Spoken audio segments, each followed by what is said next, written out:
मैं उस मोमेंट के बारे में बात करूंगा जहां राष्ट्रवाद फैसिज्म में ट्रांसफॉर्म होता है. In fact, the worst fears about the aggressive majoritarian nationalism, which had been expressed by Mahatma Gandhi and by Rabindranath Tagore, are coming true in front of our eyes. Well, Gandhi was perhaps one of the first to warn about the dangers of a Hindu or the majoritarian nationalism. Of course, he had arguments with Tagore on certain issues of nationalism. I'm not going into that. I have a whole long essay on that, the pathography of nationalism.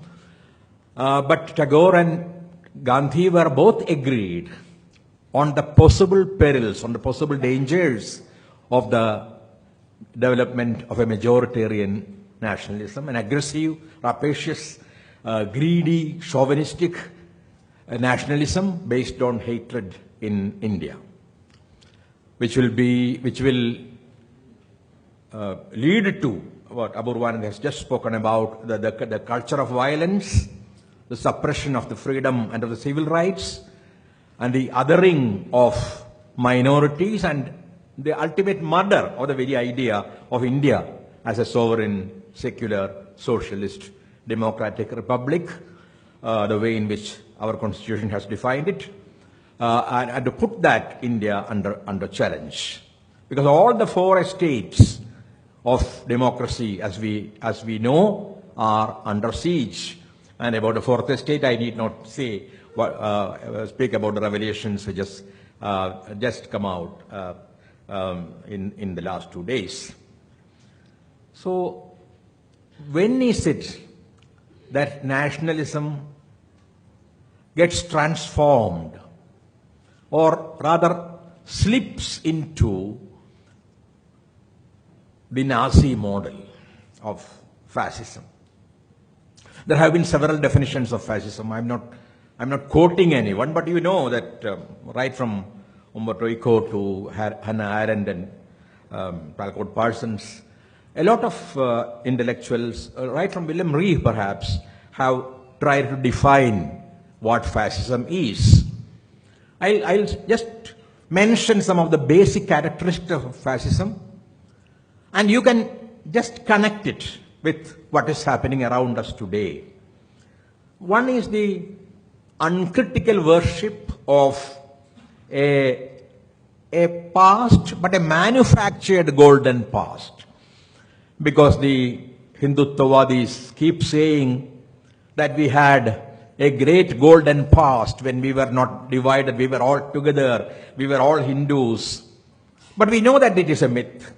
We know that we had the caste system, we had divisions, there was no unified Hinduism, there were so many cults which kept dividing India, and there was a lot of violence also, where Shaivites would attack the Vaishnavites and the Vaishnavites would attack the Shaivites.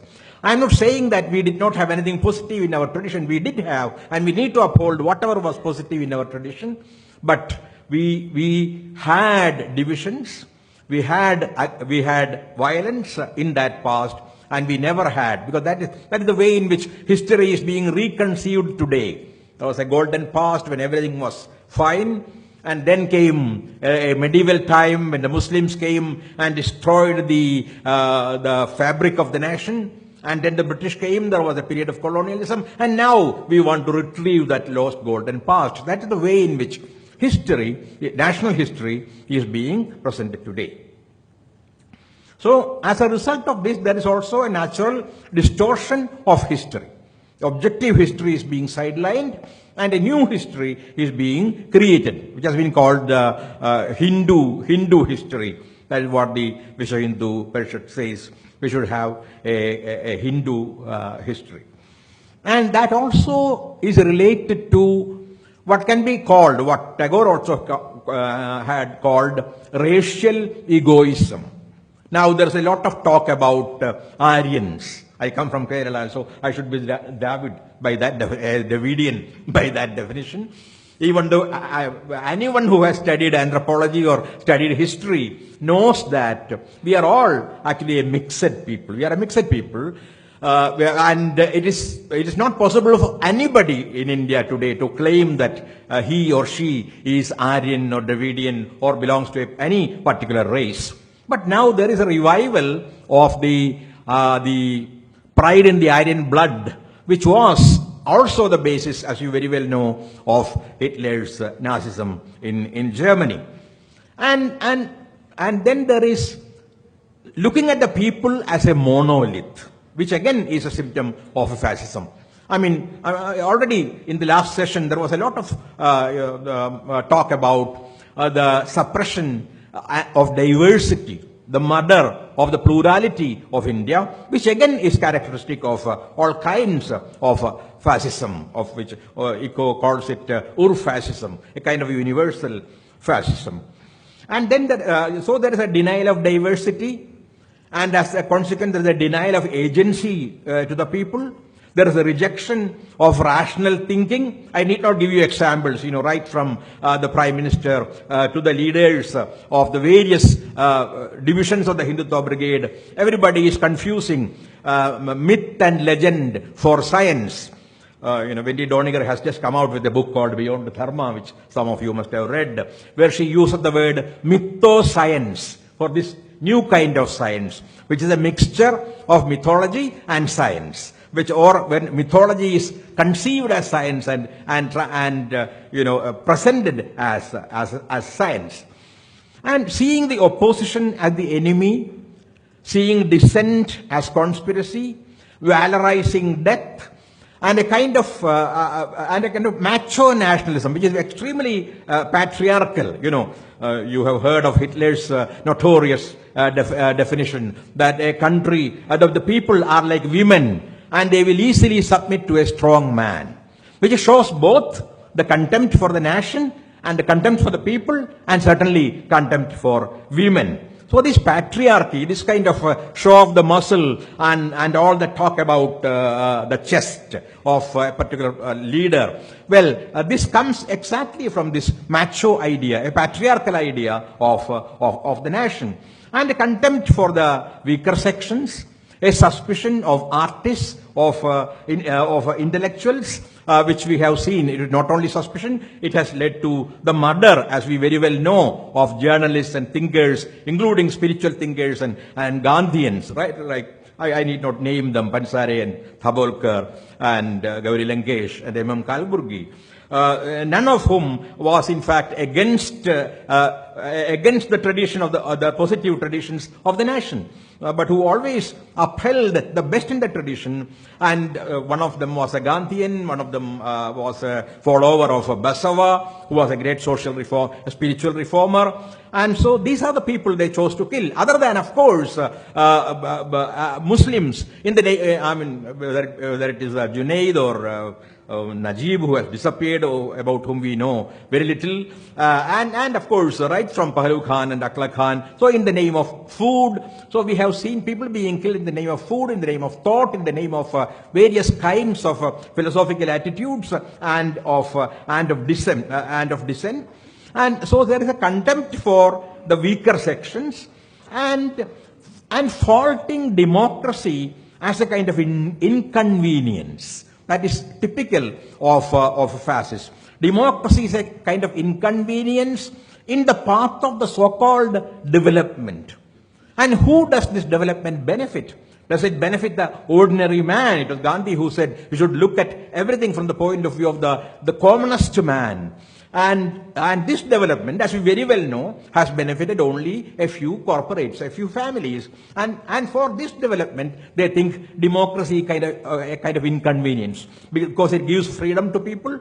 It gives freedom to workers to strike work, or people to raise issues of environment. All these they think are a kind of hindrance to development. So ultimately, freedom itself, democratic freedom, basic rights, they become hindrances to development.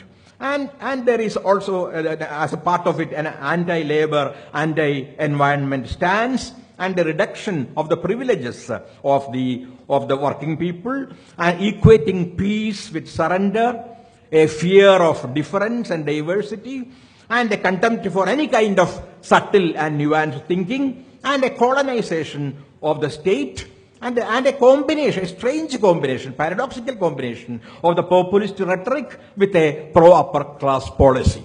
The rhetoric is populist. It speaks always about the people. And our PM also thinks he represents the people. But at the same time, if you look at the policy, it is completely for the upper caste and the upper class. So these have been always looked upon as the symptoms of authoritarian populism and as symptoms of fascism of various kinds. I will not go into the whole discussion of the various definitions of nationalism. In fact, the discussion in modern days starts from Benedict Anderson's idea of the nation. And it was another thinker who said, Ernst Gellner, it invents nations where they do not exist. Nationalism invents nations where actually they do not exist. So it is created. Nation is a kind of dynastic, is closer to religion and kinship. It's a kind of dynastic realm, and it is created through national epics, national anthems, national flags, national armies, national museums, archives, even national birds and national animals, and finally a sedition law that will through using which you can suppress or murder anyone calling him or her a traitor, as it happened to many writers, even those who were fighting the nuclear plant in Tamil Nadu.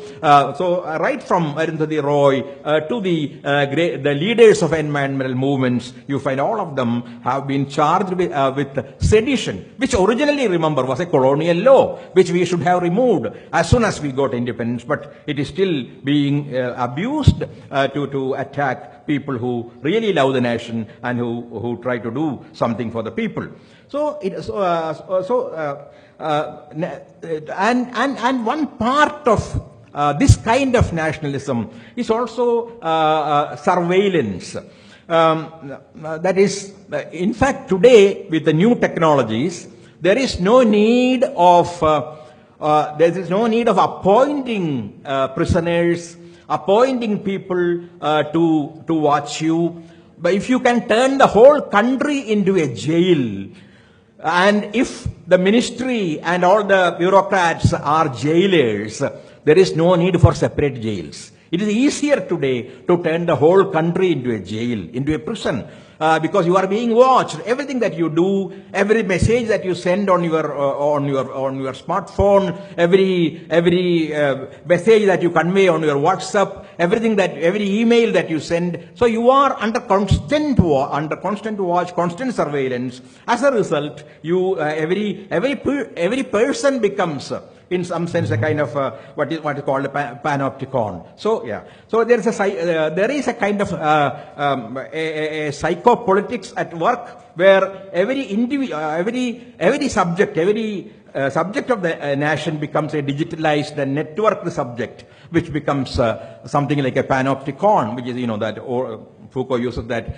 as a structure of the prison, where you have a square at the center, where there is a tower from where somebody is always watching you. So even if there is nobody there, the prisoners feel that they are being watched. That is the central idea of the panopticon. And so it also generates a consent.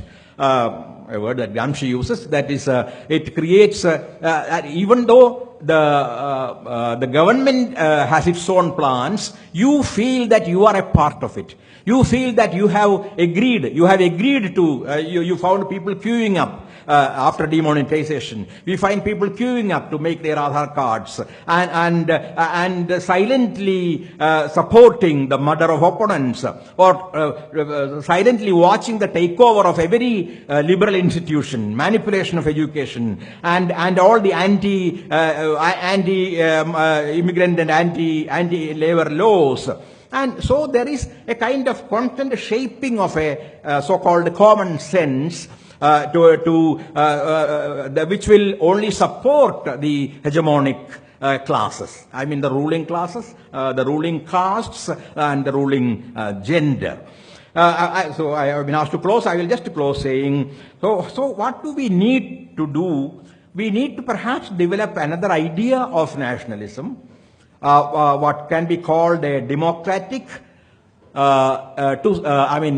content subaltern counter-nationalism, which is based on justice, on freedom, and on equality. By counter-nationalism, I don't mean anti-nationalism, but a nationalism of a different kind, where the people are supreme, and by the people I mean the suppressed, the othered, the minorities, the people from the northeast, the tribals, the Dalits, all those people should become the decisive authority. Secondly, study history objectively, have genuine faith in people's power, have defend independent public institutions and secular spaces, maintain professional ethics, develop a democratic critique of the media, caution against the paramilitary organizations, which are the breeding grounds of violence, emphasize facts against rhetoric, get out of one's own comfort zones and address the unfamiliar, uphold religious amity, or what Gandhi called the Sarva Dharma Samabhavana, support genuine civil society organs and human rights organizations, defend democratic rights and legal rights, resist the misuse of constitution and the denigration of provisions for human rights, defend federalism against over-centralization and pluralism against the monolithic idea of the nation, and defend the positive aspects of tradition, at the same time criticize all its negative aspects. Be patriotic by working for the underprivileged without promoting exclusivist and insular idea of a nation, which is the kind of nationalist ideology that Gandhi and Tagore had been profoundly critical of. Thanks.